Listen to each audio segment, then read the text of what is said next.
अस्सलाम वालेकुम स्टूडेंट्स, कैसे हैं आप सब। अगर आपने मेरा अभी तक चैनल सब्सक्राइब नहीं किया तो मेरे चैनल को सब्सक्राइब कर लें और बेल के नोटिफिकेशन को प्रेस कर लें ताकि जो मेरी लेटेस्ट वीडियोस हैं वो आप तक पहुंच जाएं। एक्सरसाइज 1.5 का क्वेश्चन नंबर 5 देख लेते हैं। उसमें वो कहता है determine whether the given matrices are multiplicative inverses of each other. वो कहता है कि बताओ कि ये जो दो मैट्रिसेस हैं ये एक दूसरे के मल्टीप्लिकेटिव इनवर्सेस हैं। तो जो ईजीएस्ट मेथड है ना वो ये है कि क्या करो, इन दोनों को मल्टीप्लाई कर दो। अगर इन दोनों की मल्टीप्लिकेशन से आंसर हमारे पास क्या आ जाए, आइडेंटिटी आ जाए, तो क्या हो जाएगा कि ये एक दूसरे के मल्टीप्लिकेटिव इनवर्सेस होंगे। ठीक है, लास्ट पे आपने लिख देना है that both are multiplicative inverses of each other. Okay, तो जो हम लोगों ने क्या करना है, सिंपल मल्टीप्लिकेशन है, सेम उसी पैटर्न पे जैसे मैंने पहले क्वेश्चन सॉल्व किए। क्या करना है, इस रो को इस कॉलम के साथ मल्टीप्लाई किया, यहाँ गया, इस रो को इस कॉलम के साथ मल्टीप्लाई किया, वो यहाँ पे लिख दिया गया। फिर इस रो को इस कॉलम के साथ मल्टीप्लाई किया, यहाँ पे आ गया, और इस रो को इस कॉलम के साथ मल्टीप्लाई किया और यहाँ पे आ गया।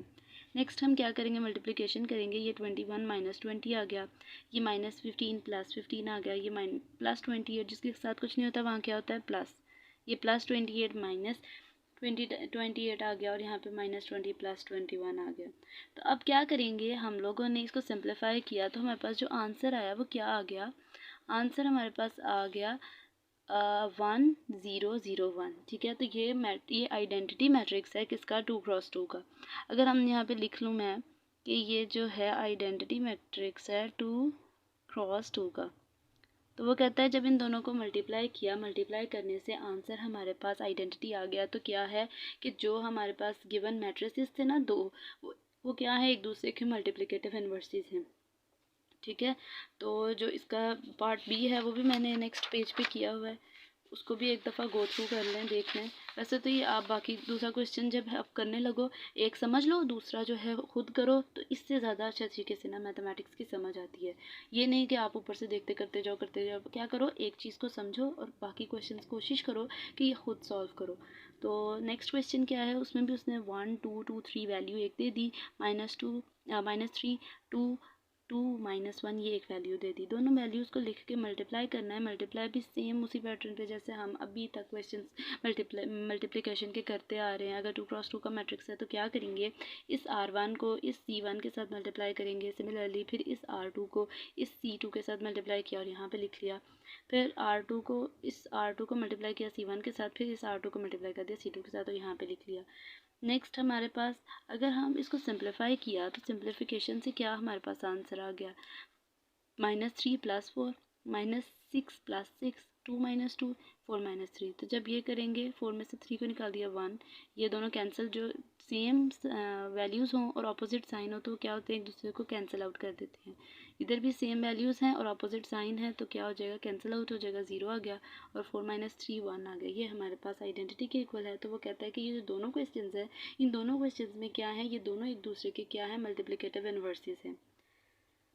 ठीक है, तो नेक्स्ट अब हम लोग मूव कर रहे हैं क्वेश्चन नंबर 6 पे। तो क्वेश्चन नंबर 6 जो है वो मैंने उसका पार्ट 1 किया है। पार्ट 1 काफ़ी लेंथी हो गया था, दैट्स वाई मैंने ना इसका पार्ट 2 नहीं किया। पार्ट 2 भी सेम इसी पैटर्न पे करेंगे तो ये सॉल्व हो जाएगा।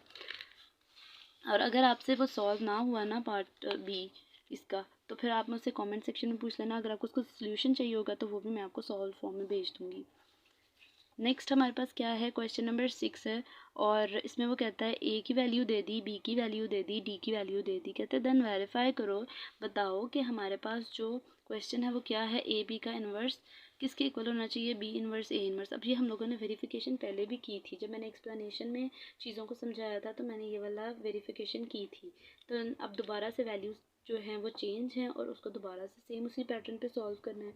तो क्या करेंगे, फ़र्स्ट ऑफ़ ऑल हम लोग ए बी लेंगे और ए बी को मल्टीप्लाई करेंगे। ठीक है, मल्टीप्लाई करने से हमारे पास जो आंसर आया ना वो ये आ गया, -16 -8 6 और 0। ठीक है, नेक्स्ट हम क्या करेंगे, हमारे पास ये वैल्यूज़ तो आ गई। अब हम नेक्स्ट करेंगे कि हमारे पास जो ए बी का इन्वर्स अगर फाइंड आउट करना हो तो वो कैसे करेंगे कि एडजॉइंट ऑफ ए बी आएगा, ठीक है, ऊपर वाली वैल्यू, और नीचे क्या आ जाएगा, ए बी का डिटर्मिनेंट आ जाएगा। तो first of all adjoint of A B अगर लेना हो तो क्या करेंगे, इन दोनों की वैल्यूज़ चेंज कर देंगे और इन दोनों के साइंस चेंज कर देंगे, ठीक है। चेंज करने के बाद जो हमारे पास आंसर आएगा वो क्या आएगा, 0 8 -6 और ये -16। अच्छा, ये प्लस इसलिए किया था क्योंकि हमें से बाई मिस्टेक माइनस साइन लग गया था तो मैंने उसको प्लस किया था, लेकिन आपने लिखना नहीं है, यहाँ पे सिंपल 8 आएगा। तो जो नेक्स्ट है इसका पार्ट वो मैं आपको बताती हूँ।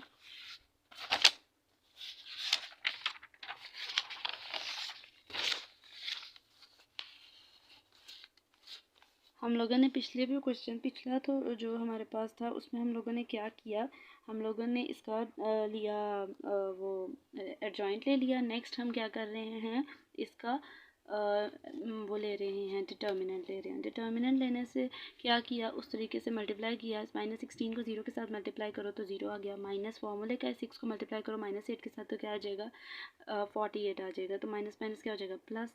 तो क्या करेंगे, 48 इज़ नॉट इक्वल टू 0, तो क्या कहता है, इसका इन्वर्स एग्जिस्ट किया जा सकता है। तो फिर फर्दर हम सॉल्व करेंगे, ऊपर एडजॉइंट ऑफ ए बी की वैल्यू लिखेंगे, नीचे उसका डिटर्मिनेंट लिखेंगे।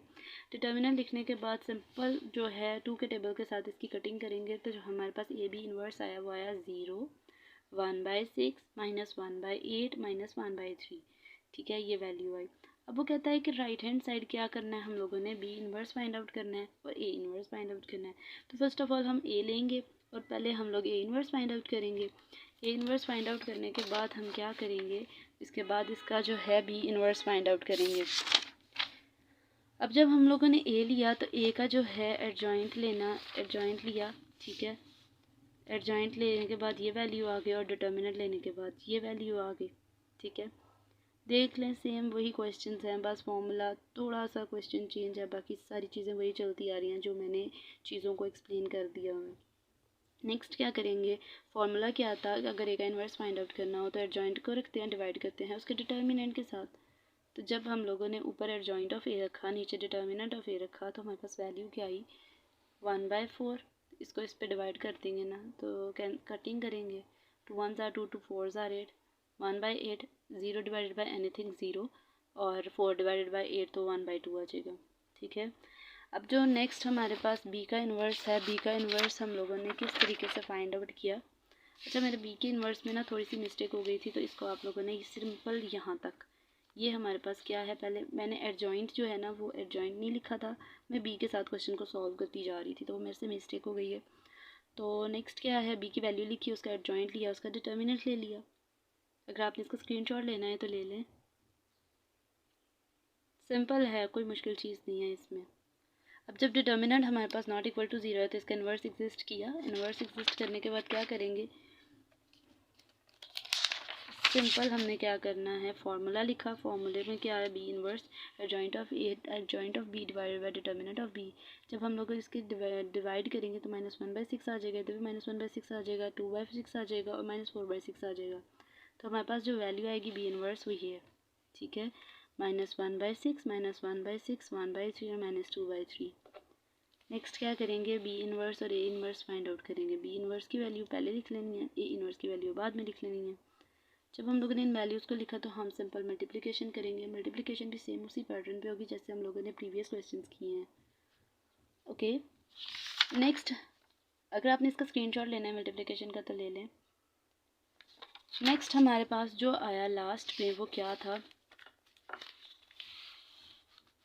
नेक्स्ट हमारे पास सिंपल इसकी जो थी वो सिंप्लीफिकेशन थी। अब देखें, -1/24 + 1/24, 1/24, तो क्या करेंगे, ऑपोजिट साइन है और सेम वैल्यूज़ है तो कैंसिल आउट हो गई।